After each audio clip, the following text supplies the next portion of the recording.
And I know that you're here to support your respective side, and I respect that as well. But I must insist on proper courtroom decorum. And just know that if anything that is said or done by anybody that my deputies feel impacts on courtroom security, they're going to act. And I'm sure you don't want that to happen, so just be mindful of that, okay? Well, let's make our record here. So we are here concerning the matter of State of Ohio versus Christopher Manning. Good morning, Mr. Manning. Good morning, sir.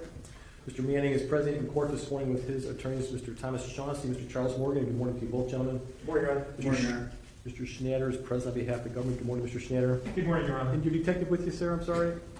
Lieutenant Don Silva is the Cleveland Metro Parks Police. All right, Lieutenant, good morning to you. Good morning.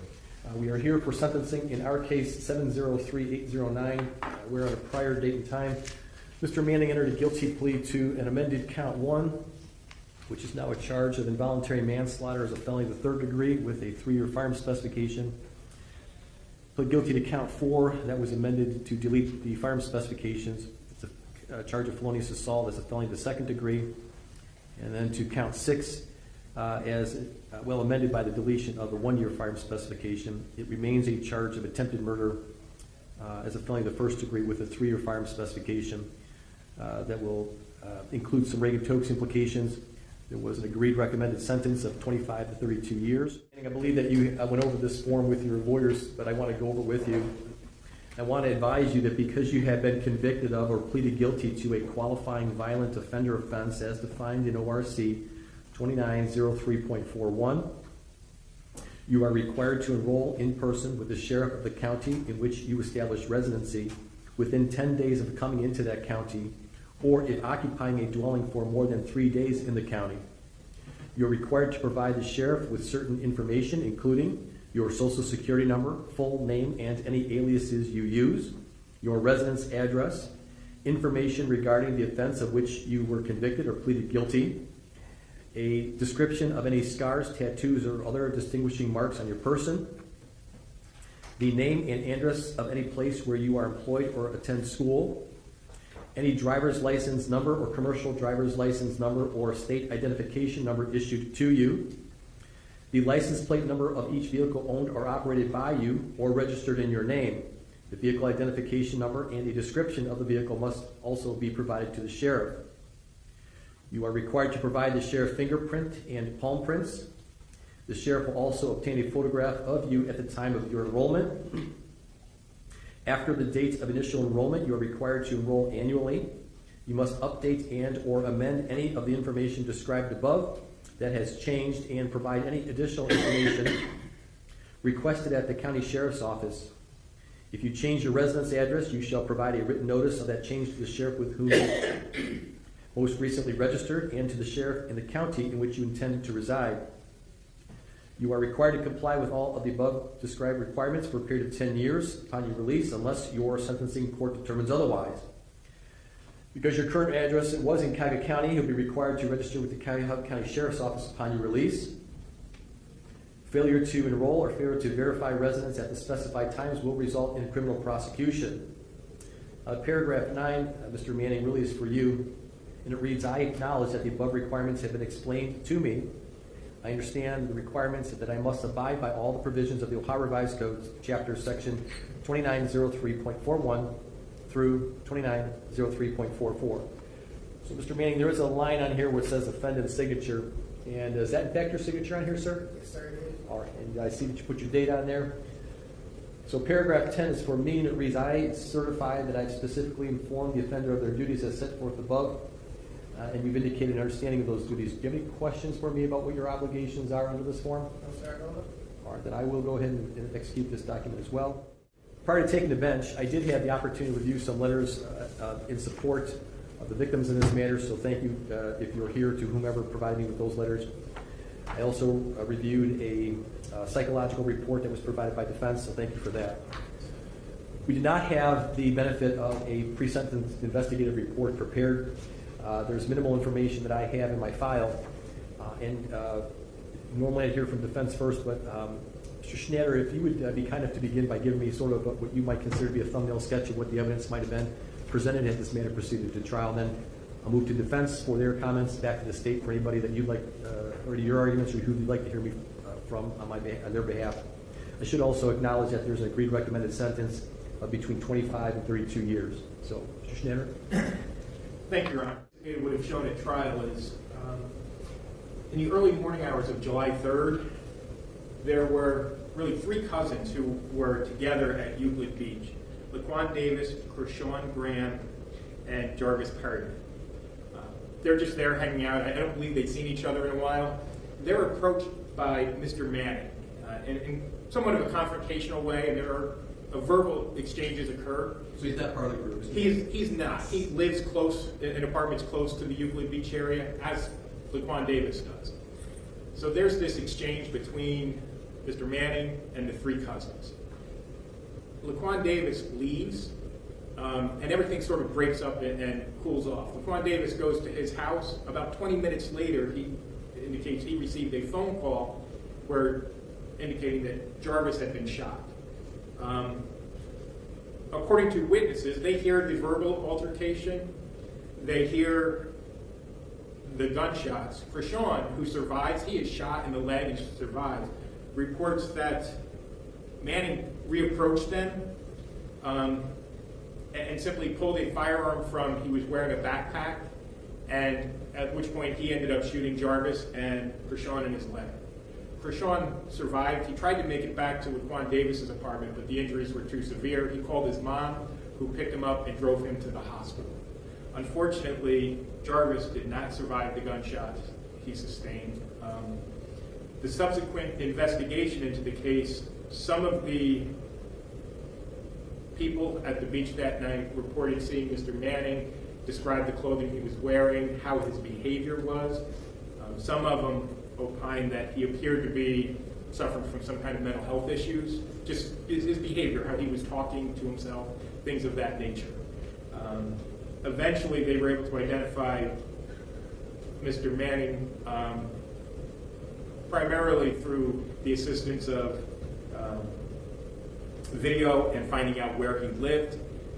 They did a search of that. A firearm was recovered in his apartment where he shared, I believe, an uncle. That firearm was ballistically matched to the shell casings recovered on scene, and it contained Mr. Manning's DNA on it. So we had the weapon used for the homicide, we had eyewitnesses, and ultimately this was completely unprovoked.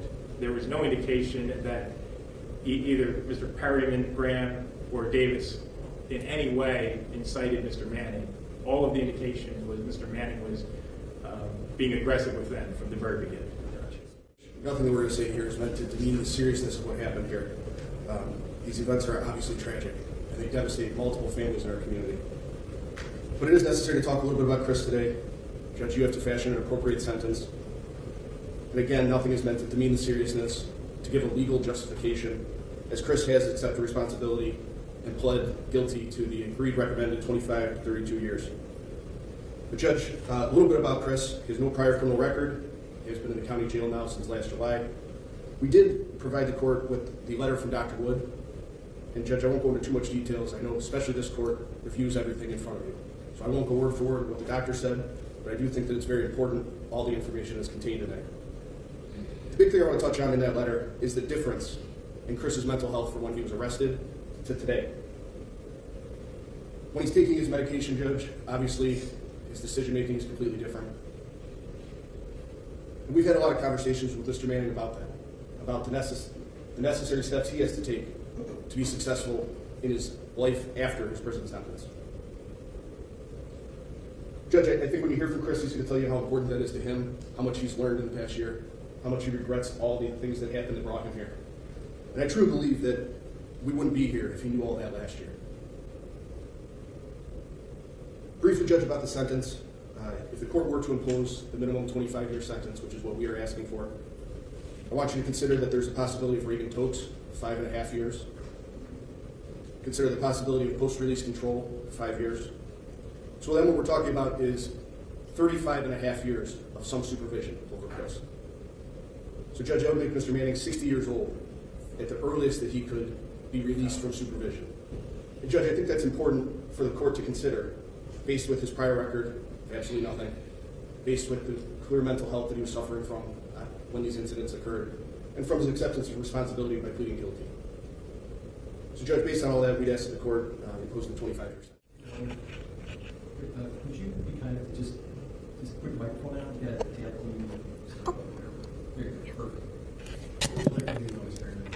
One, my son never had a gun. My son don't bully on people. So for him to get his life taken by a person that left the scene and came back and told people in the parking lot to get out the way, he had enough mental to know what he was doing. And I like to read this letter to let you know in this courtroom, and you and your family know what my family is going through. One question real quick. When you state 25 to 32, that means it's no life sentence to that? So that's correct. There's no life tail. There'll be a tail. That's not what I agreed with Mr. Jeffrey. I told him it had to be a life in there because that's my son's life is gone. Why would we do 25 to 32? How is that fair? Here, a couple of things, if I may. Yes. First of all, I don't know what conversations you had with Mr. Schneider and everything else like that. What I can tell you, nothing in this process is fair. There's no sense of fairness. You'll never walk out of this court with feeling like you won or got anything back. I could sentence him to the death, and you're going to feel the same terrible I definitely way you feel am. now. I definitely am, but he still need to pay for what he did. Period, point blank. He should not be able to be out here free, walking around, enjoying anything in life. My son was 20 years old. He didn't even get to enjoy his full 20 years. Can I say, though, the first thing you struck me when you mentioned about how well he's doing, that you must have raised him right? That's the first thing that came to my mind. So what would you like for me to know in your letter? Your Honor, I'm standing here today as a mother who is hurting in a way. I'll be brief because honestly, I can't add much to what the family told you about how Mr. Manning's actions affected them. I do want to say that Ms. Perryman's position at the plea negotiations was taken into consideration. I shared her position with Mr. Cleary. A great deal of thought went into what we believe the appropriate range was, and obviously we believe the appropriate sentence is the top of that range, 32 years. We understand there's a mental health component to Mr. Manning's actions, which we gave weight to when we made our decision on a resolution, but I think there's also one of the things this court has to look at is not just punishing the offender, and I certainly understand mental health issues somewhat mitigates the culpability of an offender and it goes to punishment, but it's also to protect the public. In reading Dr. Wood's letter, it's apparent that Mr. Manning has had interventions numerous times and has repeatedly broken away from the mental health treatment he had been receiving. And it is with the structure and the consistent mental health treatment he's been receiving in the jail, I believe, goes with what Mr. Shaughnessy stated, his improved mental health position. I believe the 32-year sentence is appropriate. The greater foundation, the length of time that he is in a structured setting, the more services he's going to receive. My concern is once he's out and no longer in that structured setting, he's going to revert to abandoning the care that he's abandoned numerous times in the past. So I'd ask this court to impose the 32-year sentence. I believe it's appropriate for not just the conduct, but to prevent future crimes by Mr. Manning. Thank you, Your Honor. I knew a person could hurt. I never imagined my life would bring me in this courtroom having to speak about my child's life being taken away. A mother is supposed to watch her child grow, see his dreams come true. Here, take a deep breath, and you take as much time as you need, okay? See him become the man that he was meant to be. And one day see him become a father. I was robbed all of those memories. Since Christopher Manning took my son Jarvis from us,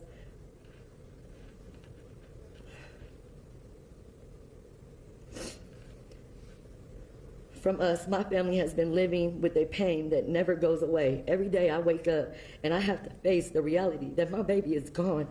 Some days I don't even know how to.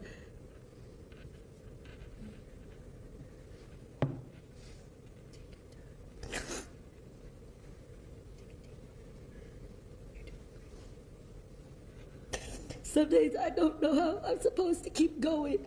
I I feel like a part of me has left with him.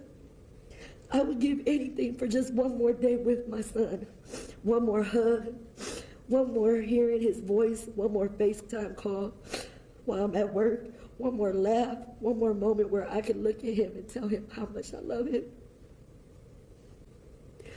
Jarvis was a loving son, a brother, and a grandson, and a nephew, and friends. He loved being outside. He loved being in the nature, traveling and making memories. He loved spending time with his younger siblings. He loved helping them make moments they will always remember. Now they have to live with the pain of losing their brother. Watching my children hurt while I'm grieving myself has been one of the hardest things I have ever experienced as their mother. I want to protect them and take away their pain, but I can't undo what Christopher Manning has done. Christopher Manning did not just take one life. He changed the lives of everyone who loved Jarvis. His siblings are hurting. His grandmother is hurting. His aunts are hurting. Our entire family has been broken by his actions. The holidays will never be the same. The special days will never feel the same. There is always an empty space where Jarvis should be. As this time approaches, the memories and the pain feel even heavier. I find myself struggling, trying to understand how someone could take a life to leave so many people behind suffering. I will never get to see my son grow older. I will never get to see my son become a father. I will never get to see my son hold his child, love his child, and experience fatherhood. I will never get those memories with him. The future was taken away from him and from all of us. Christopher Manning made a choice that he destroyed a family. He took a life that he had no right to take, and we are left with a lifetime of pain. Your Honor, I know nothing that happens in this courtroom can bring my son back. No decision can erase the pain my family and I live with every day. But I ask that Jarvis's life, his future, and the impact of this loss on our family are fully recognized. I ask that this court to give Christopher Manning the maximum sentence allowed. My family and I have been given a life sentence of grief, and the person responsible should be held accountable for the damage he caused. My son Jarvis was loved. He mattered. His life mattered. His memory will live on through everyone who loves him. I will continue to stand for Jarvis. I will continue to say his name. I will continue to keep his memory alive. Jarvis was here. Jarvis was loved, and Jarvis mattered. He will always.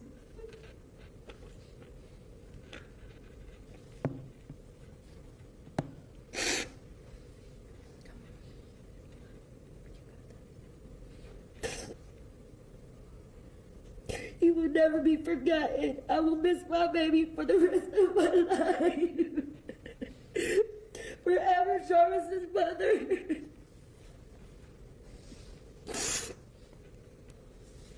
I know can't nothing take back.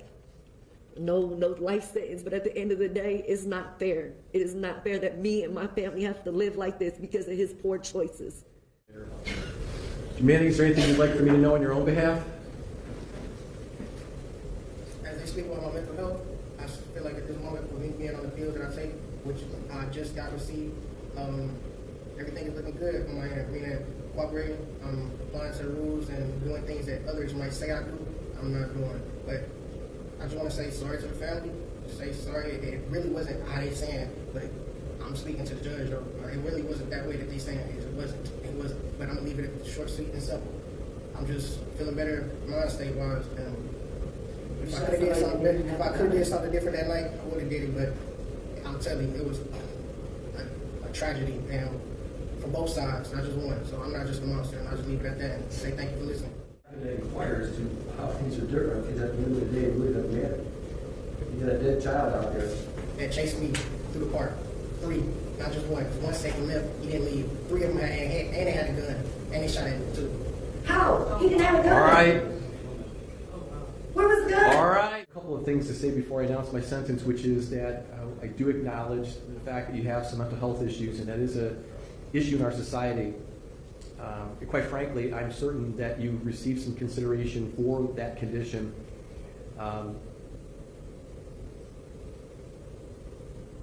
I guess we're becoming a more civilized society, but this falls right within the confines of the definition of capital murder. It really does. And I'm certain that's why you weren't charged with capital murder, because of the fact that you have some mental health issues. After considering the purposes and principles set forth in felony sentencing, I will find that you are not amenable to a community control sanction. The sentence of the court will be as follows. On count 1, the charge of involuntary manslaughter will be a 10-year sentence that will run prior to consecutive to 3 years on the firearm specification. I'll apply the Reagan-Tokes portion of the sentence on count 1, which will be then a 10 to 15-year sentence plus the 3 years. Again, for Reagan-Tokes, that'll be your minimum definite sentence. Your maximum on that count will be 15 years. On count 4, the sentence of the court will be 6 years. On count 6, the sentence of the court will be 10 years that were prior to consecutive to 3 years on the firearm specification. This is part of an agreed sentence, and so I don't believe I need to articulate any reason for running a consecutive sentence. But that'll be a sentence of 32 to 37 years. 38 years, I'm sorry, under Reagan-Tokes.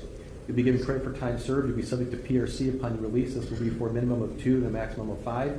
If you violate any of those rules or conditions, you could go back up for half your time. The rule violation is a new felony at time needs to be run consecutive. So I hope that you understand the magnitude of your decisions here, your choices not to comply with your mental health treatment. Don't let it happen again for the sake of anybody else out there. Anything else, Mr. Shaughnessy or Mr. Morgan? I believe you had mentioned 32 to 38. I believe if my math is correct, we're 32 to 37 with the Reagan-Tokes. Right. Christopher Manning was sentenced for the deadly Euclid Beach Park shooting that left 20-year-old Jarvis Perry dead and another victim injured.